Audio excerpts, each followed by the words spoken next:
दोस्तों नमस्कार। कहानी में आज मृदुला गर्ग का संस्मरण मेरे संग की औरतें।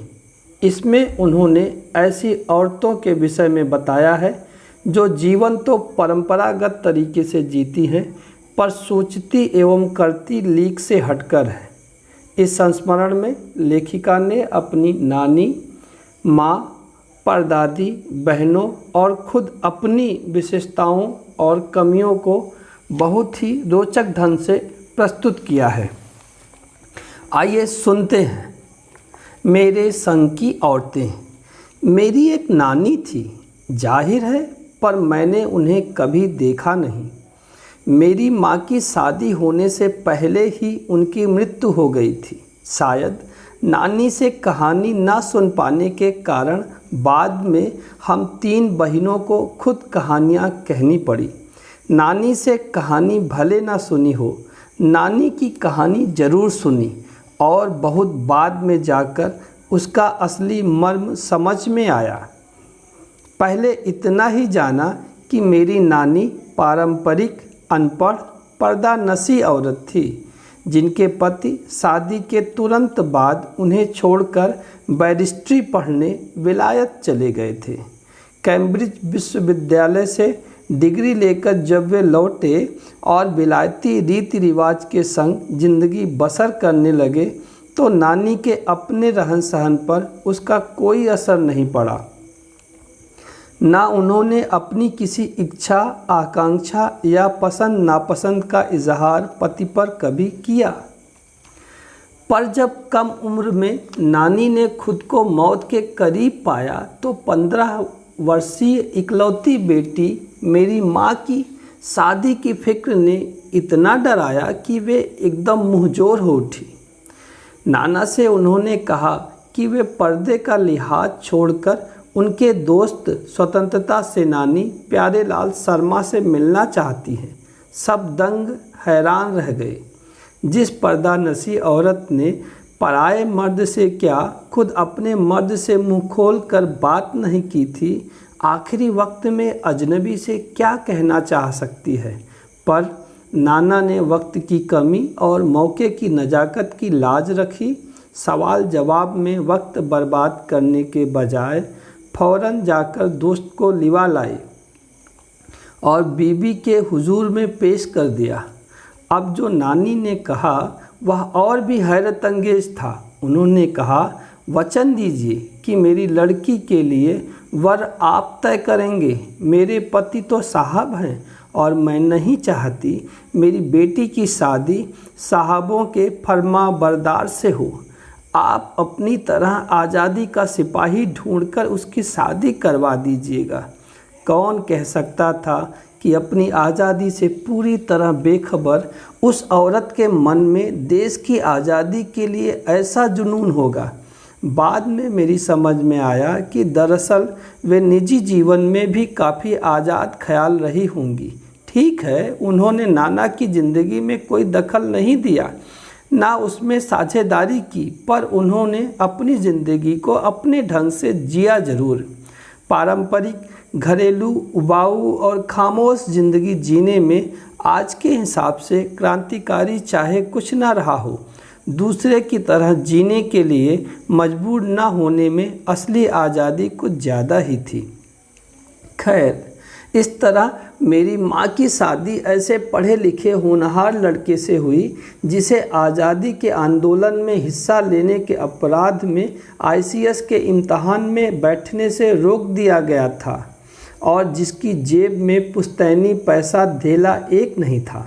माँ बेचारी अपनी माँ और गांधी जी के सिद्धांतों के चक्कर में सादा जीवन जीने और ऊंचे ख्याल रखने पर मजबूर हुई। हाल उनका यह था कि खादी की साड़ी उन्हें इतनी भारी लगती थी कि कमर चनका खा जाती।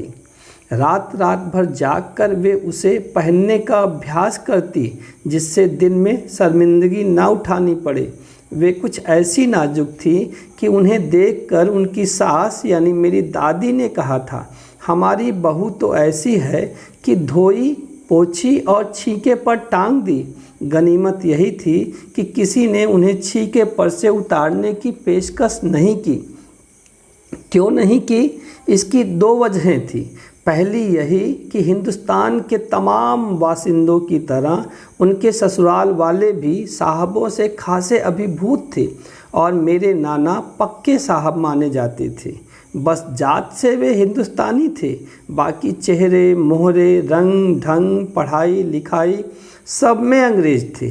मज़े की बात यह थी कि हमारे देश में आज़ादी की जंग लड़ने वाले ही अंग्रेज़ों के सबसे बड़े प्रशंसक थे।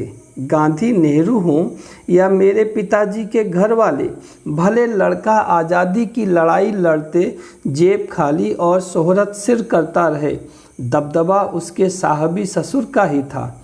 एक आन बान शान वाले साहब ने उनके सिरफिरे लड़के को अपनी नाजुक जान लड़की सौंपी।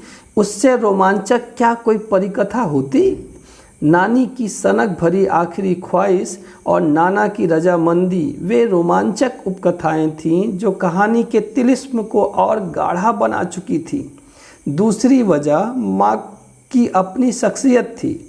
उनमें खूबसूरती, नज़ाकत, गैर दुनियादारी के साथ ईमानदारी और निष्पक्षता कुछ इस तरह घुली मिली थी कि वे परी जात से कम जादुई नहीं मालूम पड़ती थी।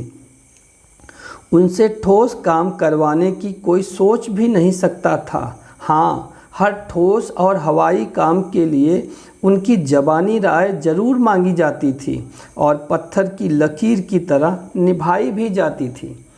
मैंने अपनी दादी को कई बार कहते सुना था, हम हाथी पे हल ना जुतवाया करते, हम पे बैल हैं। बचपन में ही मुझे इस जुमले का भावार्थ समझ में आ गया था जब देखा था कि हम बच्चों की ममतालु परवरिश के मामले में माँ के सिवा घर के सभी प्राणी मुस्तैद रहते थे। दादी और उनकी जिठानियाँ ही नहीं, खुद मर्दजात पिताजी भी। पर ठोस काम न करने का यह मतलब नहीं था कि माँ को आज़ादी का जुनून कम था।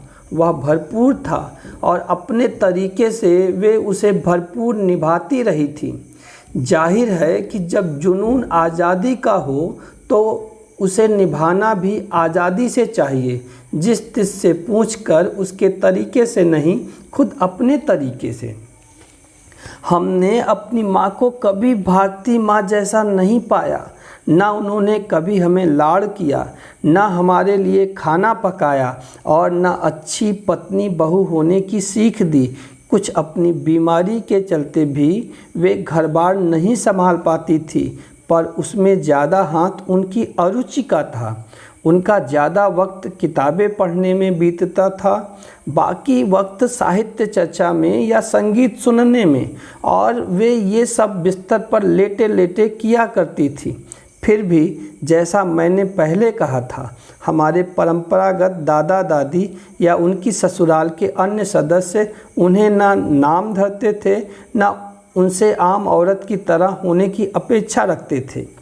उनमें सबकी इतनी श्रद्धा क्यों थी, जबकि वह पत्नी, माँ और बहू के किसी प्रचारित कर्तव्य का पालन नहीं करती थी? साहबी खानदान के रोग के अलावा मेरी समझ में दो कारण आए हैं। पहला, वे कभी झूठ नहीं बोलती थी, और दूसरा, वे एक की गोपनीय बात को दूसरे पर जाहिर नहीं होने देती थी। पहले के कारण उन्हें घर वालों का आदर मिला हुआ था, दूसरे के कारण बाहर वालों की दोस्ती।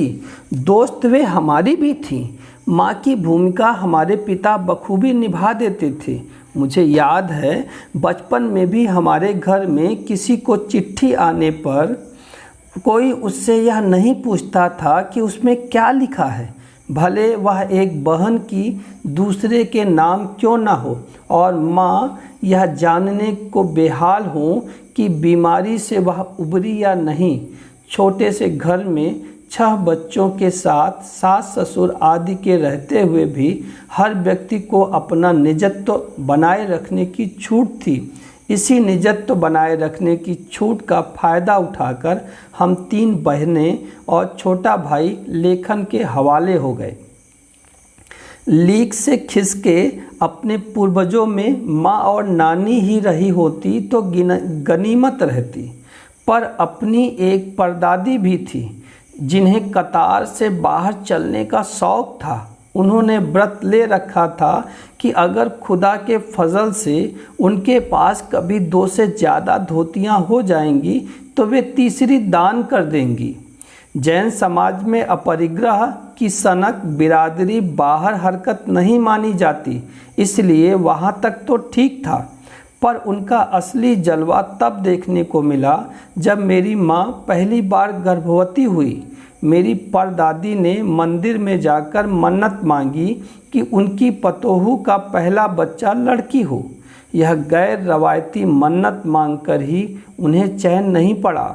उसे भगवान और अपने बीच पोशीदा रखने के बजाय सरेआम उसका ऐलान कर दिया। लोगों के मुंह खुले के खुले रह गए। उनके फितूर की कोई वाजिब वजह ढूंढे न मिली। यह भी नहीं कह सकते थे कि खानदान में पुश्तों से कन्या पैदा नहीं हुई थी, इसलिए माजी बेचारी कन्यादान के पुण्य के अभाव को पूरा करने के चक्कर में थी। क्योंकि पिताजी की ही नहीं, दादाजी की भी बहनें मौजूद थीं। हाँ, पहला बच्चा हर बहू का बेटा होता रहा था। खैर, माजी ने अपनी तरफ से कोई सफाई नहीं दी, बल्कि बदस्तूर मंदिर जाकर मन्नत दोहराती रही। पूरा नकुड़ गांव जानता था माजी का भगवान के साथ सीधा सीधा तार जुड़ा हुआ है, बेतार का तार। इधर वह तार खींचती, उधर टन से तथास्तु बजता। मेरी दादी तो पहली मर्तबा में ही तैयार हो गई थी कि गोद में खेलेगी तो पोती। पर माँ जी की आरजू इस कदर रंग लाएगी, इसका उन्हें भी गुमान न रहा होगा। लड़की की गैर वाजिब जुस्तजू सुन भगवान कुछ ऐसी अफरा तफरी में आ गए कि एक न दो पूरी 5 कन्याएं एक के बाद एक धरती पर उतार दी। भगवान को क्या कहें, माँ जी के सामने तो नामी चोर भी अफरा तफरी में आ जाते थे। मांझी और नामी चोर का किस्सा होश संभालने के बाद मैंने कई बार सुना था। चोर के दीदार की खुशनसीबी भी हाथ आई थी। हुआ यूं था कि किसी शादी के सिलसिले में नकुड़ की हवेली के तमाम मर्द बारात में दूसरे गांव गए हुए थे। औरतें सज धज कर रत जगह मना रही थी। नाच गाने और ढोलक की थाप के शोर में नामी चोर कब सेंध लगाकर हवेली में घुसा किसी को खबर न हुई। पर चोर था बदकिस्मत। जिस कमरे में घुसा उसमें माँ जी सोई हुई थी। औरतों के शोर से बचने को वे अपना काम छोड़ दूसरे में जा सोई थी। चोर बेचारा तमाम जुगराफिया दिमाग में बिठलाकर उतरा था। उसे क्या पता था कि इतनी बड़ी बूढ़ी पुरखिन जगह बदल लेगी। खैर, बुढ़ापे की नींद ठहरी चोर के दबे पाँवों की आहट से ही खुल गई। कौन? माजी ने इत्मीनान से पूछा। जी मैं। चोर ने युगों से चला आ रहा पारंपरिक असंगत जवाब दिया। पानी पिला, माजी ने कहा। जी मैं। चोर झिझक कर रह गया। तब तक माजी बिस्तर के बराबर में टटोल कर देख चुकी थी। लोटा खाली था। ऐसा कर, उन्होंने कहा, यह लोटा ले और कुएं से पानी भर ला। पर देख, कपड़ा कसकर बांधे रखियो और तरीके से छानियो। चोर घबरा गया। अंधेरे में इन्होंने कैसे जाना कि उसके मुंह पर कपड़ा बंधा है और कमर में भांग। भगवान से उनका तार जुड़े होने की खबर उसे थी, पर बुढ़िया भांग भी छानती होगी, एकदम यकीन न हुआ। इसी से कुछ हैरान परेशान हो उठा। जल्दी कर भाई। तभी माजी ने कहा, बड़ी प्यास लगी है। पर मैं तो चोर हूँ। मारे घबराहट और धर्म संकट के चोर सच कह गया। हुआ करे, माजी ने कहा, प्यासे को पानी तो पिला, पर देख मेरा धर्म न बिगाड़ियो। लोटे के मुंह से कपड़ा ना हटाइयो, हाथ रगड़ कर धो लीजो और पानी कपड़े से छान कर भरियो। आप चोर के हाथ का पी लोगी? कहा ना, रगड़ कर धो लीजो। सब नाच गाने में लगे हैं। तेरे और भगवान के सिवा कौन धरा है जो पिलाएगा? भगवान वहीं कहीं उसके बराबर में धरे हैं। सुनकर चोर कुछ ऐसा अचकचाया कि लोटा उठाकर चल दिया। पूरी एहतियात के साथ पानी भरकर लौटा तो पहरेदार ने धर दबोचा। कुएं पर देख लिया गया था। तब माजी ने लोटे का आधा पानी खुद पीकर बाकी चोर को पिला दिया और कहा, एक लोटी से पानी पीकर हम माँ बेटे हुए। अब बेटा, चाहे तू चोरी कर चाहे खेती, बेटा बेचारा किस लायक रह गया होगा। सो रोमांचक धंधा छोड़ खेती से लगा। सालों साल लगा रहा। जब मैंने उसे देखा तो बड़ा भला मानुस बूढ़ा लगा। मुझे डरा डरा हैरान सा। अब खानदानी विरासत कहिए या जीवाणुओं का प्रकोप, उन दो सनकी बुढ़ियों के बीच मैं अच्छी फंसी। एक तरफ माँ जी के चलते अपने लड़के होने पर कोई हीन भावना मन में नहीं उपजी, दूसरी तरफ नानी के चलते देश की आज़ादी को लेकर नाहक रोमानी ही रही। 15 अगस्त 1947 को जब देश को आज़ादी मिली, या कहना चाहिए जब आज़ादी पाने का जश्न मनाया गया, तो दुर्योग से मैं बीमार थी। उन दिनों टाइफाइड खासा जानलेवा रोग माना जाता था, इसलिए मेरे तमाम रोने धोने के बावजूद डॉक्टर ने मुझे इंडिया गेट जाकर जश्न में शिरकत करने की इजाज़त नहीं दी। चूँकि डॉक्टर अपने नाना के परम मित्र थे, उनसे ज़्यादा नाना थे, इसलिए मेरे पिताजी जो बात बात पर सत्ताधारियों से लड़ते भिड़ते फिरते थे, चुप्पी साध गए। मैं बदस्तूर रोती कलपती रही। क्या कोई बच्चा इकलौती गुड़िया के टूट जाने पर रोया होगा। मेरी उम्र तब 9 बरस की थी, इतनी छोटी नहीं कि गुड़िया से बहलती और इतनी बड़ी नहीं कि डॉक्टरी तर्क समझती। तंग आकर पिताजी मुझे ब्रदर्स कारामजोव उपन्यास पकड़ा गए। किताबें पढ़ने का मुझे मेराक था। सो कुछ देर बाद मैंने देखा कि पिताजी को छोड़कर घर के बाकी सब प्राणी पलायन कर चुके थे और पिताजी दूसरे कमरे में बैठे अपनी किताब पढ़ रहे थे। तो रोना धोना छोड़कर मैंने भी किताब खोल ली। एक बार शुरू कर लेने पर उसने मुझे इतनी मोहलत नहीं दी कि दोबारा रोना शुरू करूं या कोई और काम पकड़ूं। उस वक्त ब्रदर्स कारामजोव मुझे देने में क्या तुक थी, तब मेरी समझ में नहीं आया। किताब कितनी समझ में आई वह अब तक नहीं जानती, क्योंकि उसके बाद इतनी बार पढ़ी कि सारे पाठ आपस में गड्ढ-मड्ढ हो गए। कितना पहली बार में पल्ले पड़ा, कितना बाद में कहना मुश्किल है, पर इतना विश्वास के साथ कह सकती हूँ कि उसका एक अध्याय जो बच्चों पर होने वाले अनाचार अत्याचार पर था, मुझे पहली बार में ही लगभग कंठस्थ हो गया था। उम्र के हर पड़ाव पर वह मेरे साथ रहा और मेरे लेखन के एक महत्वपूर्ण भाग को प्रभावित करता रहा।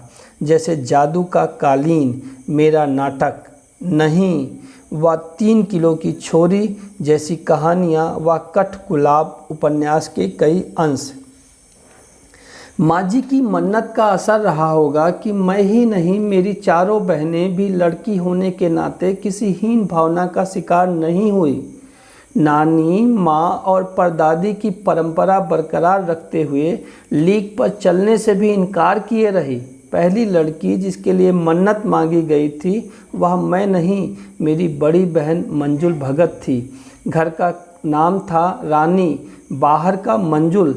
लेखिका अवतार हुआ मंजुल भगत, क्योंकि लिखना शादी के बाद शुरू किया और अपना नाम बदलकर पति का ग्रहण करने में कोई हीन भावना आड़े नहीं आई, इसलिए पैदाइशी जैन नाम छोड़ भगत बनी। दूसरे नंबर पर मैं थी। घर का नाम उमा, बाहर का मृदुला। मैंने भी शादी के बाद लिखना शुरू किया, सो बतौर लेखिका नाम चला मृदुला गर्ग। मुझे याद है जब हमने लिखना शुरू किया उससे कुछ पहले नारीवाद का चलन हुआ था। शादी के बाद नाम न बदलने का रिवाज उसी ने चलाया था। मन्नू भंडारी का हवाला देकर हमसे पूछा भी जाता था कि आप लोग इतने पोंगापंथी घर घुस्सू क्यों हो, नाम क्यों बदला। हमारे पास इसका कोई ढंग का जवाब नहीं होता था, अब भी नहीं है, पर नाम बदलने से अपने व्यक्तित्व का कोई नुकसान होते मैंने नहीं देखा। पूछने को तो पिताजी से लोग यह भी पूछते थे कि 5 बेटियों से आपका मन नहीं भरा, जो हर बेटी के 2-2 नाम रख छोड़े हैं। मुझसे छोटी बहन का घर का नाम है गौरी और बाहर का चित्रा। वह नहीं लिखती। उसका कहना है वह इसलिए नहीं लिखती क्योंकि घर में कोई पढ़ने वाला भी तो चाहिए। खैर, उसके बाद जब 4वीं-5वीं बेटियां पैदा हुई तो पिताजी ने इतनी बात जमाने की सुनी कि उनका एक एक नाम ही रखा, रेणु और अचला। 5 बहनों के बाद एक भाई हुआ, राजीव। मज़े की बात यह है कि बीच की 2 बहनें ही लेखन से बची रही। अचला और राजीव फिर उसमें जा फंसे। अचला मुझसे 8 साल छोटी है और वक्त के बदलाव की लाज रखते हुए अंग्रेजी में लिखती है, पर राजीव फिर हिंदी के हवाले। हम 4 लिखते हैं और तमाम ख़ानदान हमें पढ़ता है। मेरी ससुराल में मुझे कोई नहीं पढ़ता। इस तथ्य को हजम करने में मुझे काफ़ी वक्त लगा। फिर उसके फ़ायदे भी नज़र आने लगे। कम से कम घर के भीतर तो मुझे हिंदी आलोचना बुद्धि से 2-4 नहीं होना पड़ता। खैर, मैं अपनी नहीं उन आदेवियों की बात कहना चाहती हूँ जो परदादी की मन्नत के नतीजन धरती पर आई और लेखक नहीं बनी। जो बनी उन्हें सांस लेने की ज़रूरत कुछ ज़्यादा हो, समझ में आता है। जैसा मेरे पिताजी ने एक बार मंजुल से कहा था, कोई दम नहीं घुटता, सांस लेने की ज़रूरत ही ज़्यादा है। पर यहाँ तो हम शेर तो गैर लेखिका बहनें 1.25 शेर।